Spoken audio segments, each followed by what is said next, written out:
Welcome back to Grief Inspired. My name is Catherine McNulty, and in our last video, we spent quite a long time talking about self-judgment, self-blame, criticism, because it really has become an epidemic. It's a problem. Maybe it's caused by society, maybe it's caused by our childhood, maybe it's caused by ourselves. But the fact of the matter is that it is a problem. So in the last video, we talked about how to begin to find some self-acceptance. And I want to share with you today the work of Byron Katie, who helps us release some of the struggle that we have in our lives by inquiry, asking ourselves questions, reframing the way we think about the things that we think about. So stay tuned. This is going to be a good one.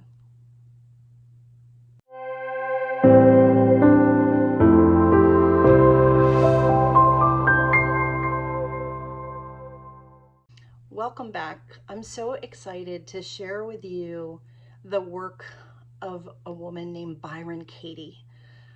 Byron Katie was introduced to me over 10 years ago by my therapist, who I often talk about her as being a very non-traditional therapist that I feel so eternally grateful for getting to know, for being able to work with, because there is a whole different line of thinking, a whole different subset of the world that I had not been exposed to.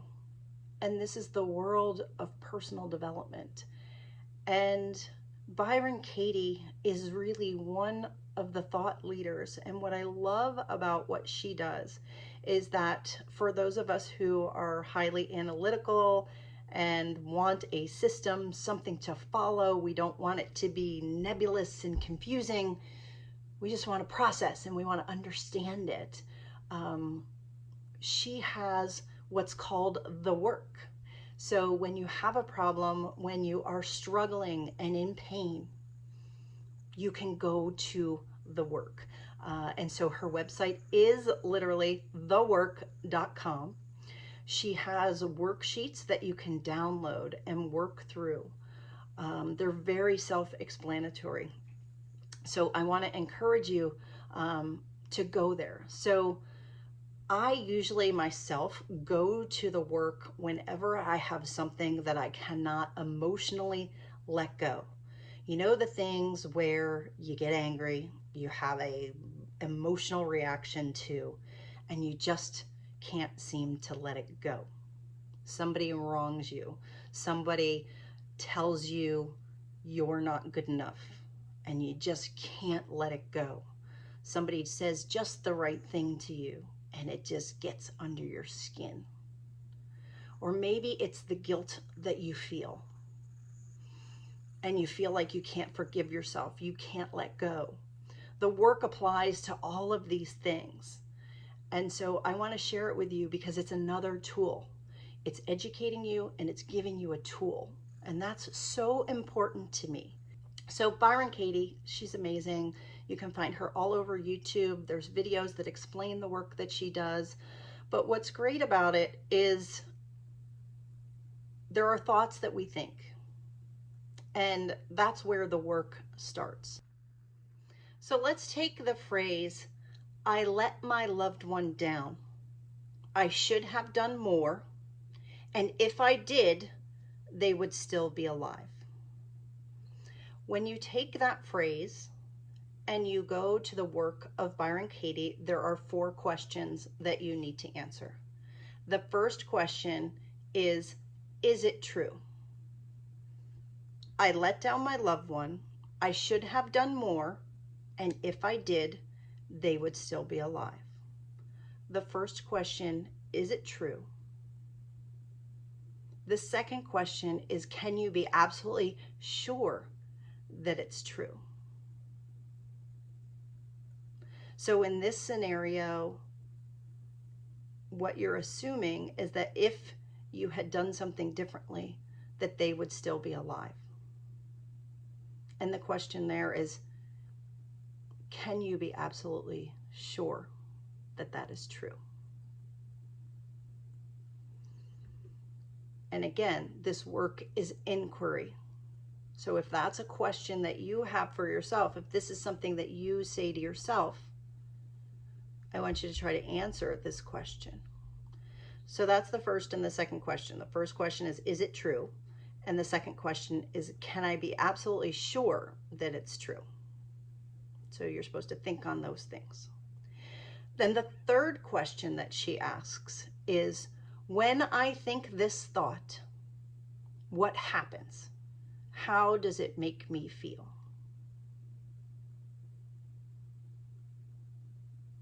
And taking this for an example, if you feel like you let your loved one down, if you feel like you should have done more, and that you believe that if you had done something different, that they would still be alive, well, how does that make you feel?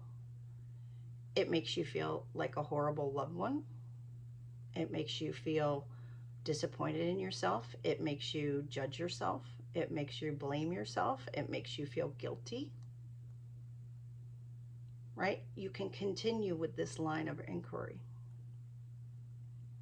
So the third question is what happens when you think this thought? And then the fourth question is very, very powerful.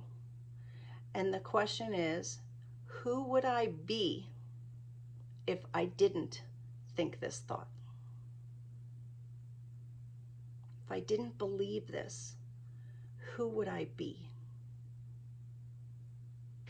If you weren't constantly judging yourself, blaming yourself, criticizing yourself, who would you be? How would you show up to the people around you?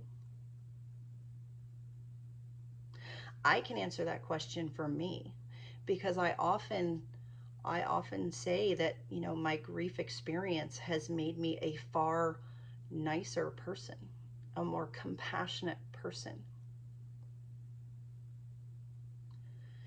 When I can forgive myself, when I can choose to love myself for my limitations, for the things that I may have done, things that I may have done wrong,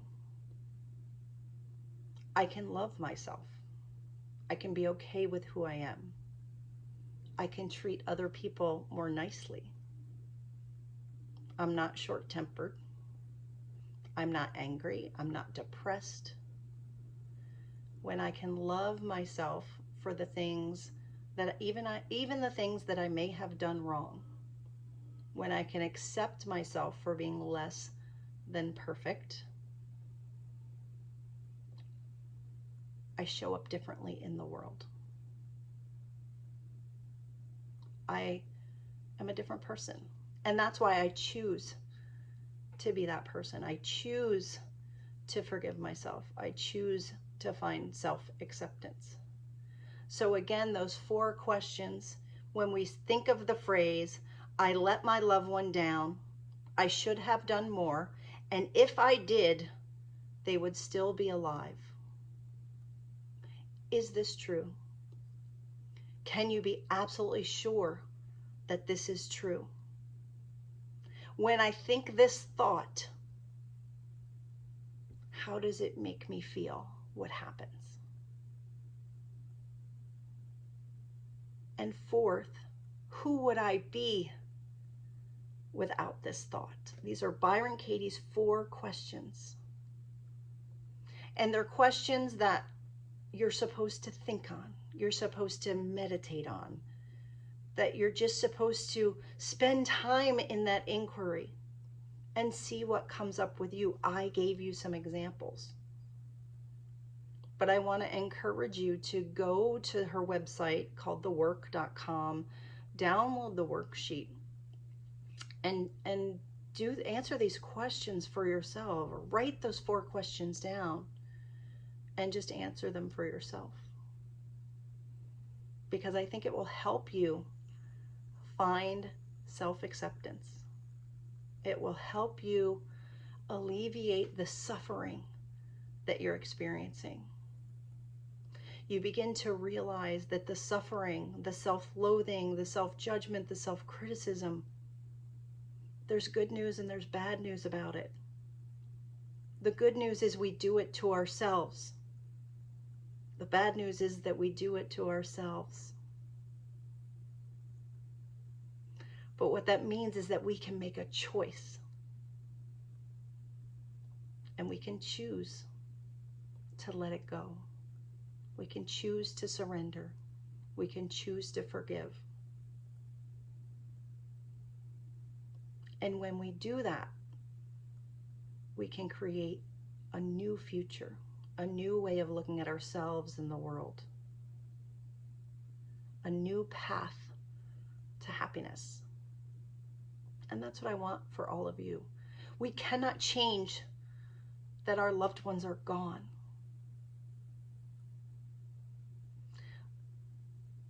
But the one thing that my therapist, this non-traditional therapist, she always used to tell me is that suffering is optional.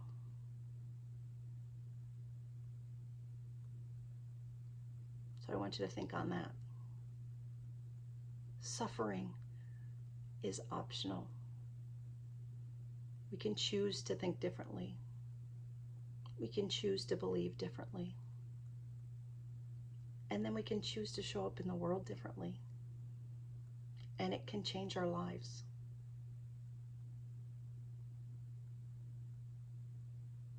And I can speak firsthand how much this type of work has changed my life. I am a better person today than I was before I lost my son. And that's why I call it a gift of grief. The grief is going to be there.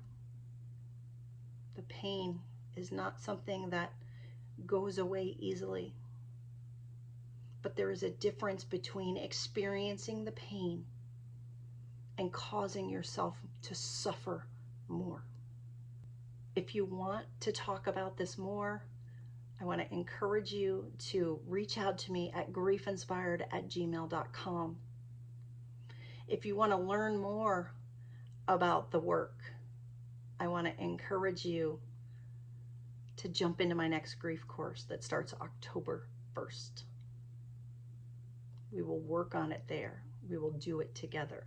We will work through it together. Thank you so much for watching.